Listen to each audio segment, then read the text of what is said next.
Happy Friday, NASCAR fans, and welcome to NASCAR Chat. This is our fourth episode of a YouTube show where we discuss some of the hottest topics and storylines in the Monster Energy NASCAR Cup Series.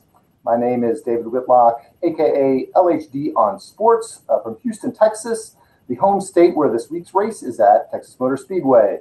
Although that's a good 4 hours up the road from me, so you won't see me there.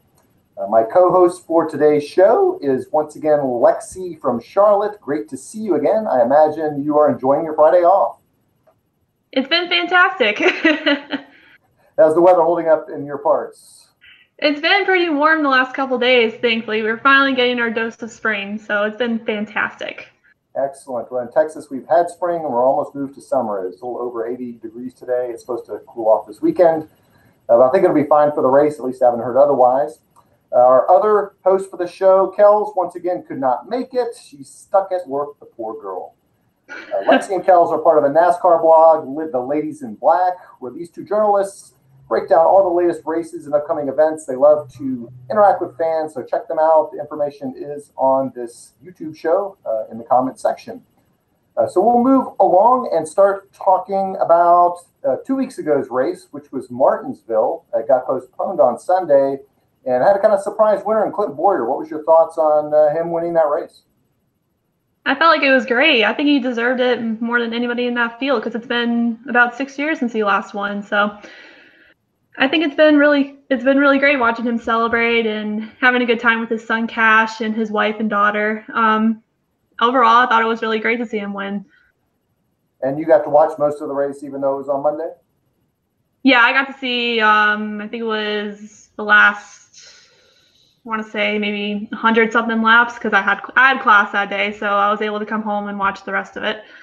I started watching at work, but then work became work, and next thing I knew, the race was over. Yeah. Life comes at you fast sometimes.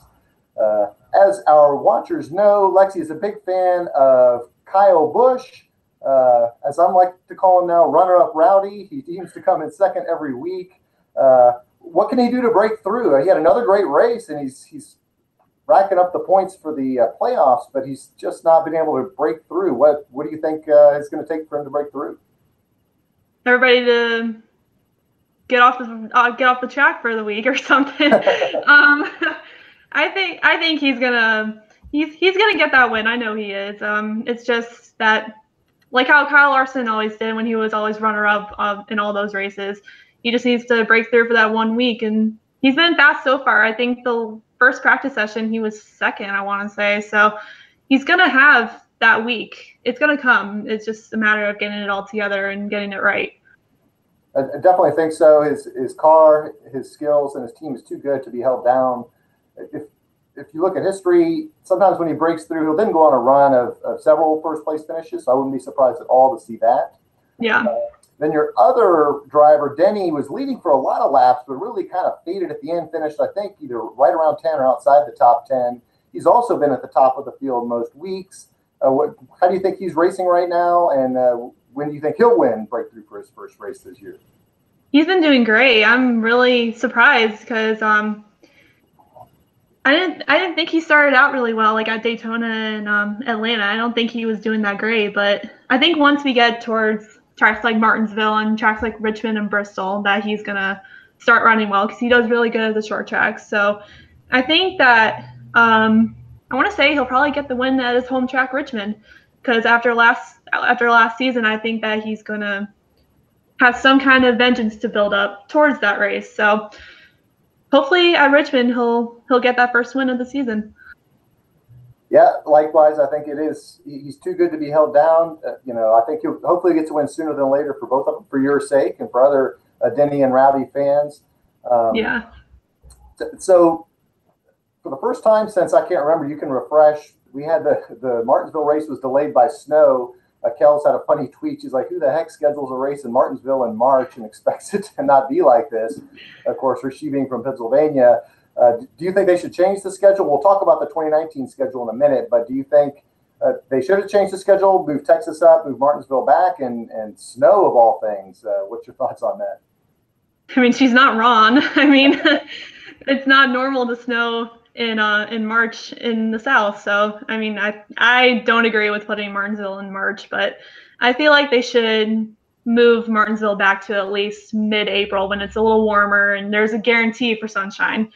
But I definitely agree with her. I thought that was very strange that they put Martinsville in March when they still had a threat for snow, because Mother Nature's been a little crazy this year. But it was really interesting to see Martinsville snowed out, because it's been a while. I researched it and they said that it was 1993, I want to say, at Atlanta.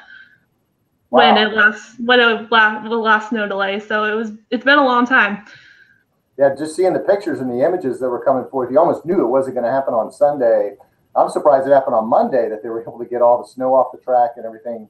I mean, we're kind of from the South, and we know, like, if you get a little bit of rain and snow or ice, it takes like weeks for the area to recover magically. You know, nobody here could deal with it. Of course, you being from New York originally, you kind of know how to deal with this. But especially, it makes me laugh, to be honest with you. Right. And Texas and North Carolina were pretty hopeless. So they did release the 2019 schedule. I've got it in front of me, so I'll kind of walk through things I saw. It looked like the 10 playoff races were the same. You had Vegas, Richmond, Charlotte, then Dover, Talladega, Kansas, then Martinsville, Texas, and Phoenix, and then ending in Homestead. You have your off weeks as usual for Easter weekend on April 21st. Martinsville is March 24th. Then you have a couple more off weeks in June 16th and August 25th. So I don't know if you had a chance to look at it yet, but is there anything that jumps out? You've got your Charlotte races back to back. Of course, you may not even be in Charlotte anymore by then. But any thoughts on the race schedule for next year? Overall, I think it's about what I expected, but I still think that they should rotate the chase tracks around, because they've been trying to do Talladega as the second race in the second round of the chase for, I think this is probably the second year or third year. I think they should put Talladega back to the last race in the second round, because it gives more drama and more what's the word I'm looking for? Honestly, I think it just gives more drama to the situation with the chase, because Talladega, it's unpredictable. You never know what's going to happen there, just like Daytona. So I feel that's the only thing that I feel like they should make a change in for the chase. But in the regular season, I feel like it's pretty good for the most part. They just need to be a little more smarter with Martinsville, just a little more, because I mean, who knows? Mother Nature is crazy. So just a couple more weeks. That may be all it takes to make sure. Exactly. Yeah, I meant to mention before, the thing about Martinsville was, all those drivers were really, all the teams, drivers, crew, and everybody was looking forward to get that race over with, start that Monday, because with Easter weekend, they were all going to get to spend time with their families. And if you follow the drivers and the teams on Twitter, you saw a bunch of great pictures on Easter. And so it's really their first time to take a break. And here they were stuck in Martinsville again for an extra day. I'm sure they were just like we've all been delayed on a flight or something. You just want to get done with it. Yeah. So this week we're up in Texas. There hasn't been a lot of really news this week, at least that I've read. Not a lot of headlines. I think the drivers are just now getting back. The teams are getting geared up. I think qualifying's here in a couple of hours. So what's your initial thoughts on some favorites this week? Anybody stand out to you? Honestly, after seeing the last practice session, I think Kurt Busch is doing really well so far. It's not just like Kevin Harvick, Clint Boyer, and Eric Almirola that's been fast. It's been Kurt too, obviously from the practice session. So I think that Stewart Haas is, again, the team to watch this weekend. But I hate to say this, but I got to state a fact here. Jimmy Johnson has the most all-time wins at Texas. So obviously he's going to be a factor, unfortunately, as much as I hate to say it. But considering how many wins he's had there, it's hard to count him out. So hopefully he won't win. I don't want to see him win because it'll ruin my whole weekend. But I hope that Rowdy and Denny have a good weekend too, because both of them have 2 wins there. So hopefully that they can get it together and hopefully get that first win. Sometimes I kind of like to see Jimmy do well, just to see kind of your reaction on Twitter, because it can be fun to watch. You get a little bit spun up, just a little bit. But we'll see. I'm not a Jimmy Johnson fan personally, just he's won so much. But I will say that I think it is an interesting storyline. We've talked about it here several times on our last, well, I only had 4 shows. The previous 3 shows, it seems like he comes up every time. Is he going to break through? Is he really done? His sponsor left. Certainly for his sponsor, they'd love for him to win. Wouldn't mind to see him kind of hang in there, and then maybe something just magically happens. He falls out. Top 10 has a mechanical problem, something like that, and then we can just move on with kind of a different winner. I like to hear that Kurt Busch is doing well. He's become one of my favorite drivers. I like him better than Kyle. Sorry. I love his post-race interviews are real kind of folksy, and he's like a real guy's guy. So I just like to hear kind of what he has to say. Any drivers that you kind of mentioned a few that haven't won this year? Any other drivers that you think may win? Any of the younger guys or any other surprises? I've become a huge fan of Ryan Blaney lately. I hope that he has a good week because he deserves it. I think that he's a great kid.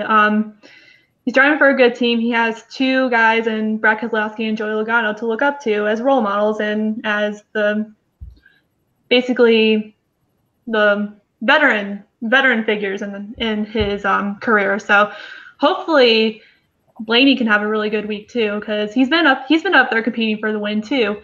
I hope that he just has to have that really good week in practice, qualifying, and the race. Like obviously the three keys to having a good week is having a good practice, good qualifying run, and just having a good overall race. Yeah, there's so much luck involved in racing in general, but when it comes down to, you can have the fastest car and then something happens and you get taken out by somebody acting foolish or you lose a tire or anything like that.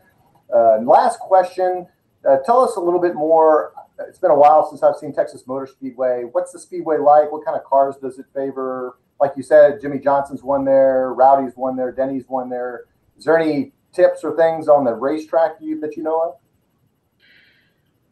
Lately, the past couple days, they've said something about the track not having that much grip. I think because I don't think they remodeled it, but it's different from tracks like Charlotte and Atlanta. It's a little, well, it's a mile and a half, but I feel like it's a lot more different than any other of the Bruton Smith owned tracks.